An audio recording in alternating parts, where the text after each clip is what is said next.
Assalamualaikum warahmatullahi wabarakatuh.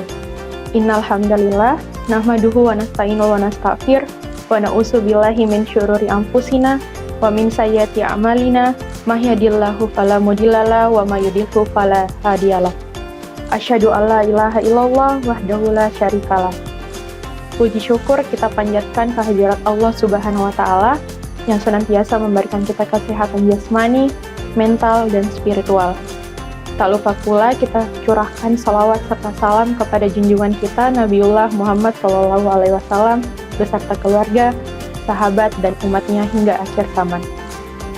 Pemirsa yang dirahmati Allah Subhanahu wa Ta'ala, dalam rangka gerakan energi Ramadan ke-6 Fakultas Kedokteran UMI, kita akan membahas tentang pentingnya menjaga kesehatan mental dan spiritual. Pemirsa yang dirahmati Allah, di era modern ini, banyak dari kita yang terlalu sibuk akan urusan dunia, hingga lupa untuk menjaga kesehatan mental dan spiritual.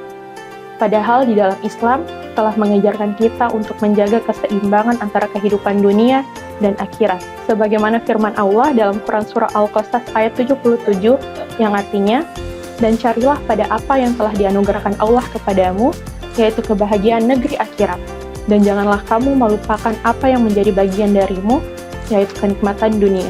Dari ayat ini, kita diajarkan untuk tidak hanya fokus pada kehidupan dunia, tetapi juga bagaimana menjaga hubungan dengan Allah dan ketenangan jiwa kita. Di dalam dunia medis, kesehatan mental adalah kondisi ketika seseorang mampu mengelola stres dan bekerja secara produktif. Namun jika tidak dijaga dengan baik, stres yang berkepanjangan akan menimbulkan beberapa penyakit, mulai dari gangguan kecemasan dan depresi, akibat dari terjadinya peningkatan hormon stres kortisol, dapat pula menyebabkan gangguan tidur yang menyebabkan turunnya sistem imun tubuh, hingga menyebabkan berbagai penyakit fisik seperti hipertensi dan diabetes akibat dari stres yang berkepanjangan. Namun di dalam dunia medis, ada beberapa cara untuk mengelola stres ataupun menjaga kesehatan mental, mulai dari teknik relaksasi, berpikir positif, hingga beribadah. Yang mana hal ini telah diajarkan oleh Islam sejak dahulu kala. Islam memberikan kita pedoman untuk bagaimana menjaga ketenangan jiwa melalui beberapa amalan. Amalan yang pertama dapat kita lakukan, yaitu sholat dan zikir.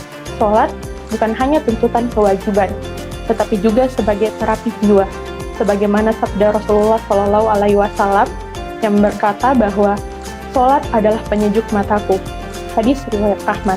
Dalam perspektif medis, sholat dan zikir dapat mengurangi stres akibat terjadinya penurunan hormon stres kortisol. Sholat juga dapat menstabilkan denyut jantung dan tekanan darah, karena di dalam dunia medis, sholat dianggap memberikan efek meditasi.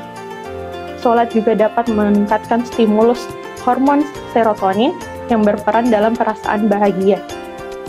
Amalan kedua yang dapat kita lakukan, yaitu tawakal dan berhusnuzon ataupun berprasangka baik kepada Allah. Kita hidup di dunia yang fana ini seringkali dihadapkan dengan ketidakpastian dan berbagai masalah. Kerap kali kita cemas akan masa depan. Padahal di dalam Islam telah diajarkan, sebagaimana Quran Surah At-Talaq ayat 3 yang mengatakan bahwa barang siapa yang bertawakal kepada Allah, niscaya Allah akan mencukupkan keperluannya. Di mana di dalam psikologi modern, sikap ini dianggap sebagai konsep letting go, atau melepaskan beban pikiran yang tidak bisa kita kendalikan. Yang mana di dalam Islam, sikap ini dikenal sebagai tawakal, agar kita dapat mencapai ketenangan jiwa. Hingga akhirnya kita sampai pada kesimpulan bahwa setiap di balik masalah yang besar, kita memiliki Allah yang Maha Besar. Selanjutnya, amalan ketiga yang dapat dilakukan yaitu dengan bersedekah dan menjaga silaturahmi.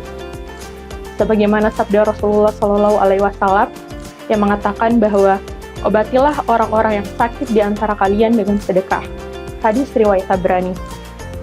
Dalam perspektif medis, bersedekah dan menjaga tali silaturahmi dapat mengurangi rasa stres. Dapat pula memberikan rasa bahagia akibat dari tenangnya hati dan rasa dari menumbuhkan rasa empati. Dengan bersedekah juga kita dapat memperkuat hubungan sosial dengan orang lain, sehingga dapat mengurangi faktor risiko terjadinya depresi. Pemirsa yang dirahmati Allah Subhanahu wa Ta'ala, menjaga kesehatan mental dan spiritual bukan hanya tuntutan agama, tetapi juga merupakan kewajiban kita sebagai manusia dan muslim yang beriman. Islam telah memberikan kita berbagai solusi dan pedoman agar kita menjaga ketenangan jiwa dan kesehatan mental kita, yang mana sejalan juga dengan ilmu kesehatan modern, yaitu melalui beberapa amalan tadi, mulai dari sholat, zikir, tawakal, berhusnuzon, berpikir positif, hingga bersedekah. Maka niscaya, kita akan mendapatkan ketenangan jiwa dan kesehatan yang lebih baik. Jalani hidup dengan tauhid agar hati lebih dekat dengan Yang Maha. Jaga mental dengan tafakur agar ma'rifah masuk dan beri kedamaian. Karena disitulah sakinah hadir dan hidup akan terasa lebih ringan dan penuh makna. Dan jangan lupa, seberat apapun, Allah akan selalu ada memberikan kekuatan dan ketenangan di setiap langkah. Sekian dari saya, selamat menantikan waktu berbuka puasa. Assalamualaikum warahmatullahi wabarakatuh.